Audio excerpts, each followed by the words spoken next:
Praise the Lord. தேவனுக்கு மகிமை உண்டாவதாக. ஆண்டவர் இரட்சகருமாயிருக்கிற இயேசு கிறிஸ்துவின் நாமத்தினாலே இந்த காலவேளையில் உங்கள் யாவரையும் நான் வாழ்த்துகிறேன். இந்த நாளுக்கான தேவனுடைய வார்த்தை எஸ்ஐயா எழுதின தீர்க்கதரிசன புஸ்தகம் 51வது அதிகாரம் 2வது வசனம். உங்கள் தகப்பனாகிய ஆபிரகாமையும் உங்களை பெற்ற சாராளையும் நோக்கி பாருங்கள்.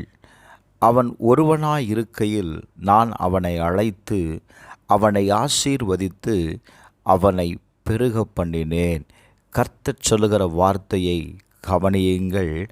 ஆபிரகாமை நான் அழைத்தேன், அவனை நான் ஆசீர்வதித்தேன், அவனை நான் என்ன செய்தேன்?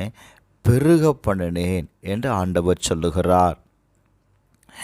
இந்த ஆபிரகாமுடைய வாழ்க்கையில் நீங்கள் கவனித்து பார்க்கும் பொழுது, இந்த ஆபிரகாம் தேவன் அழைத்த உடனே வேதம் சொல்லுகிறது, விசுவாசத்தினாலே ஆபிரகாம் தான் சுதந்திரமாக பெறப்போகிற இடத்திற்கு போகும்படி அழைக்கப்பட்ட போது கீழ்ப்படிந்து தான் போகும் இடம் இன்னதென்று அறியாமல் என்ன செய்தான்? அவன் புறப்பட்டு போனான். கர்த்தர் போக சொன்னார். அந்த இடம் எப்படிப்பட்டது ஒன்றும் தெரியாது. ஆனால் அவன் தேவனை விசுவாசித்து ஒரே ஒரு வார்த்தையை நம்பி அவன் கடந்து போகிறாங்க.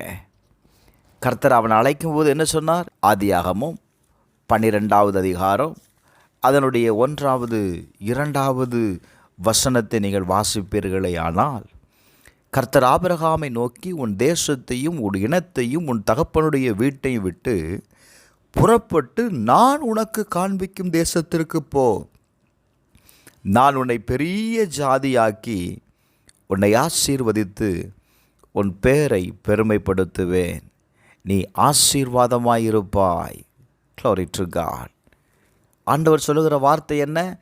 நான் காண்பிக்கும் தேசத்திற்கு போ, நான் உன்னை ஆசீர்வதிப்பேன்.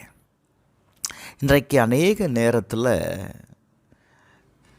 நாம் எல்லாருக்கும் தேவனுடைய ஆசீர்வாதம் வேணும்.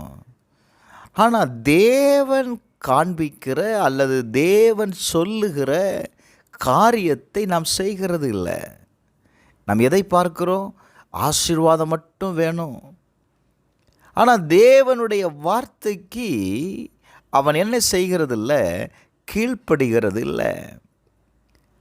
எஸ்ஐயா 51:4 வாசிக்கும், என் ஜனங்களே எனக்கு செவி கொடுங்கள், என் ஜாதியாரே என் வாக்கை கவனியுங்கள்.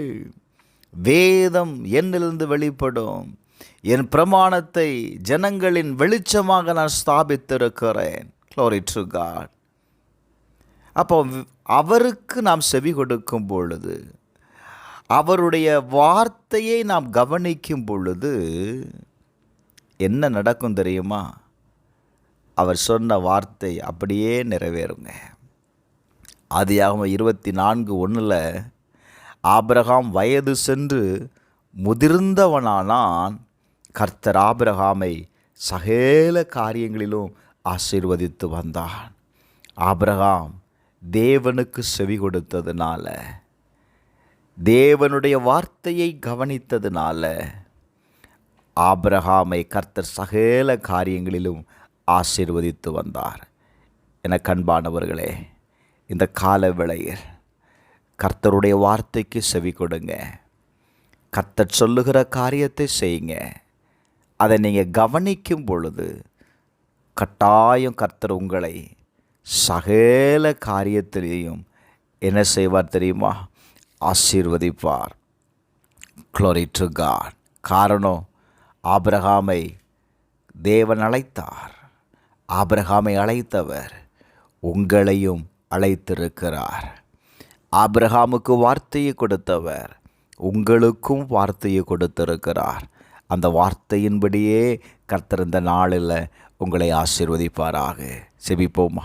பரலோக பிதாவே, இயேசுவின் நாமத்தினால ஆண்டவரே, இந்த கால வேளையில் இந்த வார்த்தையை கேட்கிற ஒவ்வொருவருக்காக செபிக்கிற வாழ்க்கையில் நீங்கள் சொன்ன வார்த்தைகள் ஒவ்வொன்றும் நிறைவேறும்படி நான் செபிக்கிறேன்ப்பா.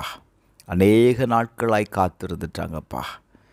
ஆண்டவரே, ஆபிரகாம் தான் பெற்றுக்கொண்ட வார்த்தையை ஆண்டவரே நிறைவேற்றுவதற்கு அவன் காத்திருந்தான்.